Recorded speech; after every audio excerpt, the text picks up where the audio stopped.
So fun. So excited to be here on the first, I guess, Elevate with Joe podcast episode. I'm not even sure in this moment if this podcast is going to be called Elevate with Joe because there might be a more SEO friendly title that I give it, but nevertheless, I'm Johanna and I'm excited to be here. I've been thinking about a podcast for many, many months now, and just in the last couple weeks, I've really been getting the intuitive push to do it, and there were so many fears coming up for me, and so this episode is going to be called Drop the Struggle, might be called Drop the Motherfucking Struggle or Drop the Fucking Struggle, because in my personal development journey and in the last months, I've really seen in myself and in others how much we choose to suffer.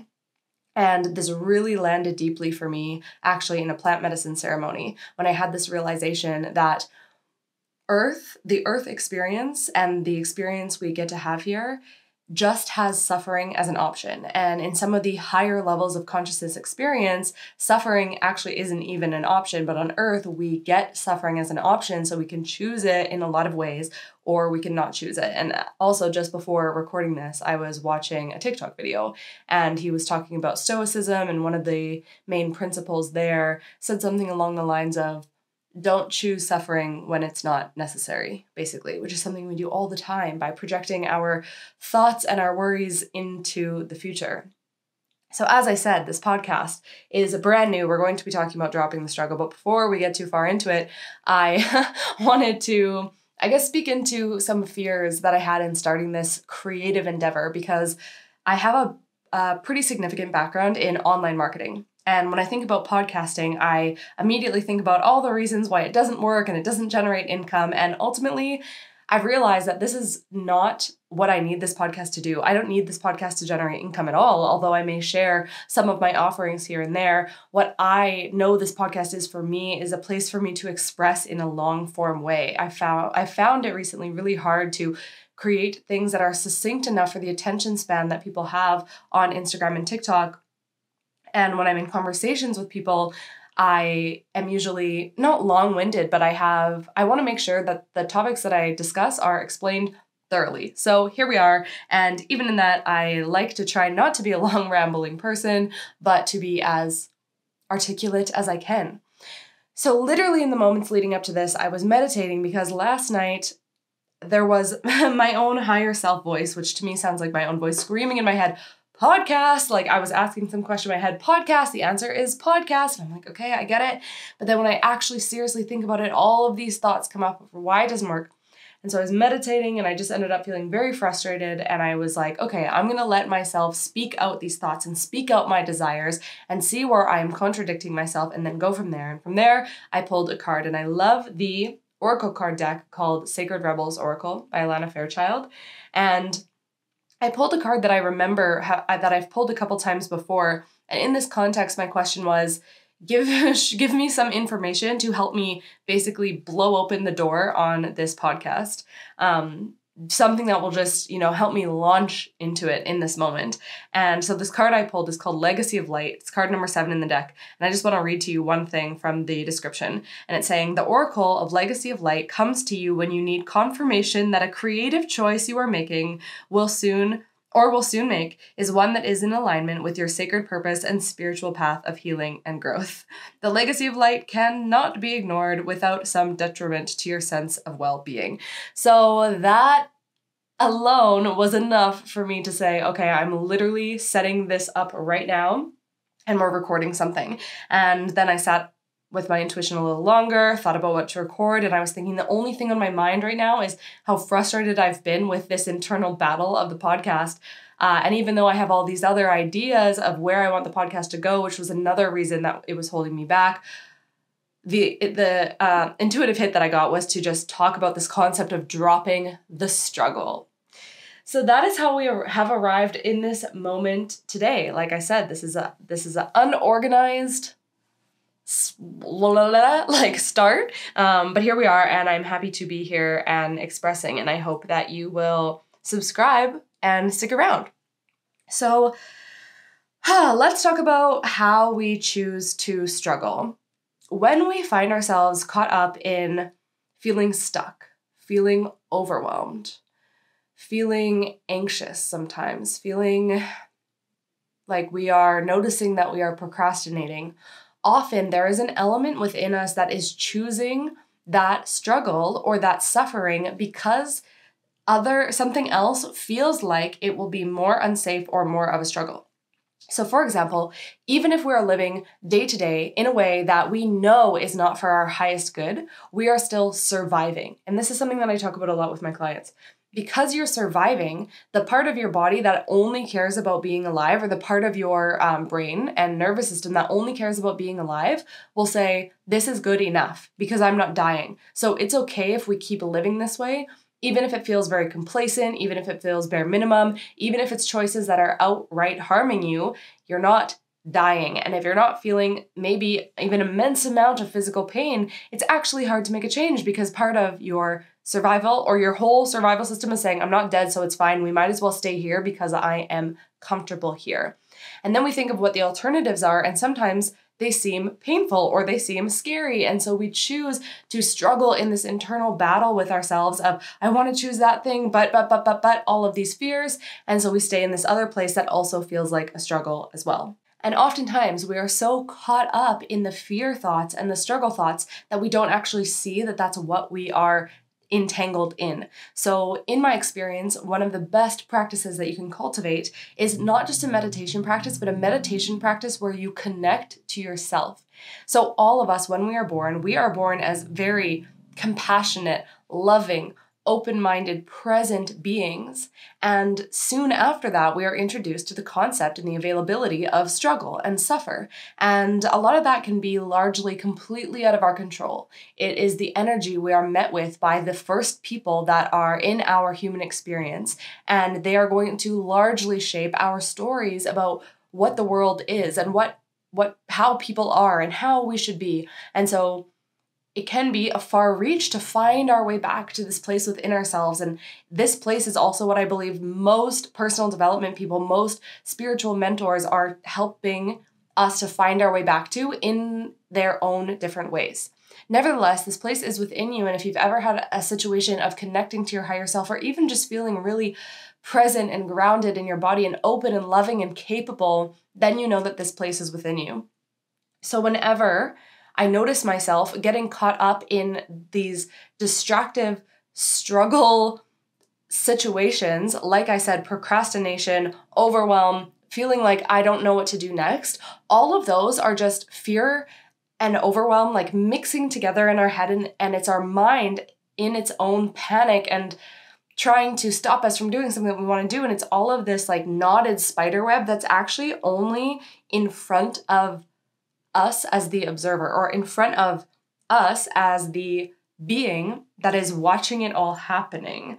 And if you haven't heard those concepts through meditation, it's okay, but just think back to what I said. Like, there is this core version of you that's very grounded, that feels safe, that feels present, that feels capable, that feels creative. And I can imagine that you've tapped into those moments in different ways in your life, whether it's a moment of being with friends and family and realizing this is all that fucking matters, or being in such a creative flow that you completely lost track of time, or feeling peaceful enough when you're lying in bed at night that you can feel satisfied from that day, or even just doing one big task that you thought was going to take a lot longer than it did, or you thought was going to be harder than it did, and feeling the relief in that.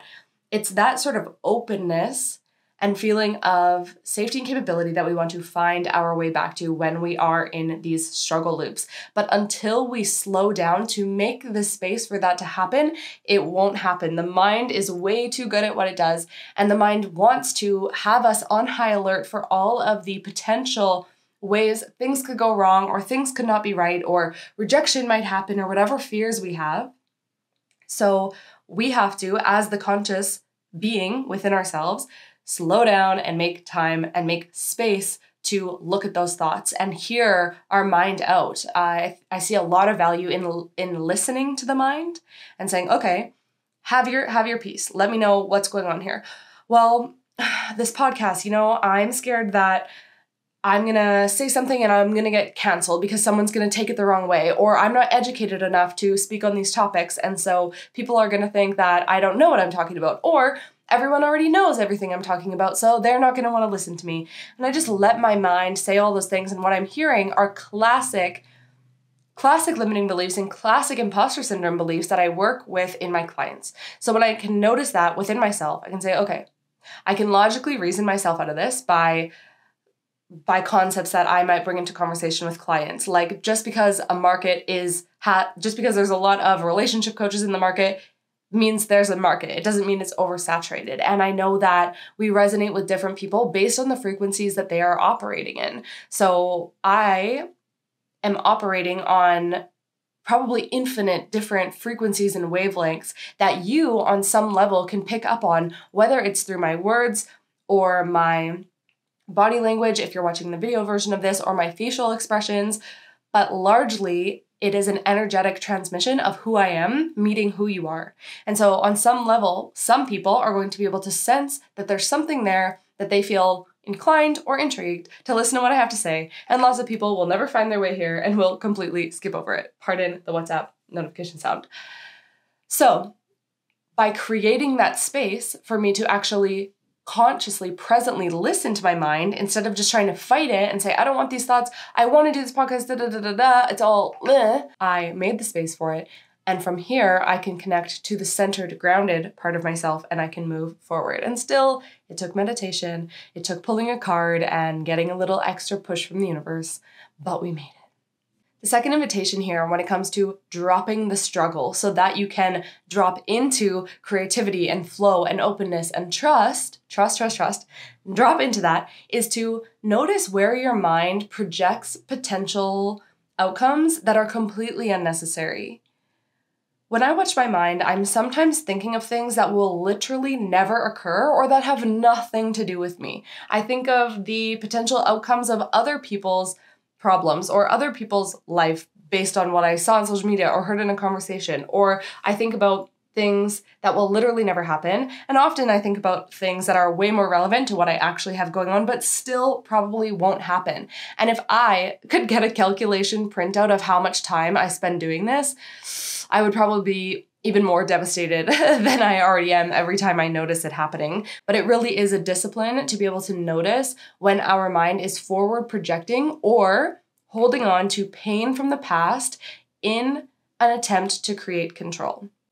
So of course, our mind and our ego is really, really often caught up in control. This is probably a lifelong practice to continue to disconnect from when control isn't even needed. So there's a lot of situations, for example, in my relationship right now, where I am used to and have been a very independent leader type female, and I am.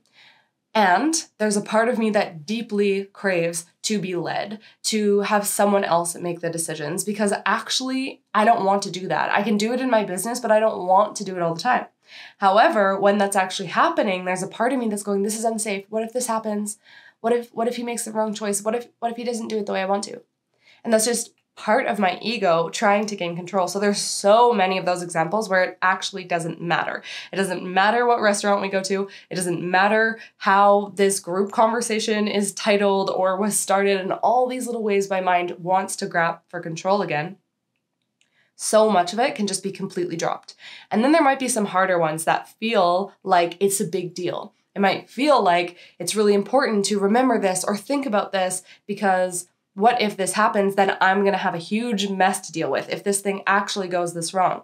But the reality is, I can't deal with the mess until it actually happens. So by thinking about what if this thing goes wrong now, unless there is an actual opportunity to deal with it or make the foundation or the structure better, there's no use in thinking about it. And if you take some time and take some inventory on how many times you have these forward projection or past remembering thoughts, you'll realize it takes up a lot of your time. And when I find myself in these places, I just come back to the present moment and I come back to myself again. And I find that centered place within myself. And I remind myself, I don't need to think about that right now. And sometimes I imagine these thoughts rolling off of me like pretty little marbles and just falling onto the street behind me or falling away from me.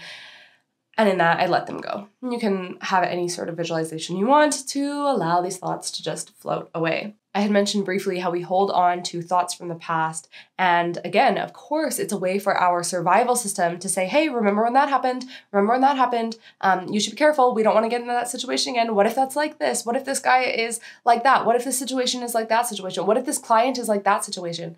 And the elevation opportunity here is to remember that we have consciousness beyond our survival response, but beyond our primal animal reptilian brain, however people say it. We have more intelligence than that, but we have to be able to work with this part of us that's very loud and very naggy, and we have to train that part instead of it just completely running us and running the show.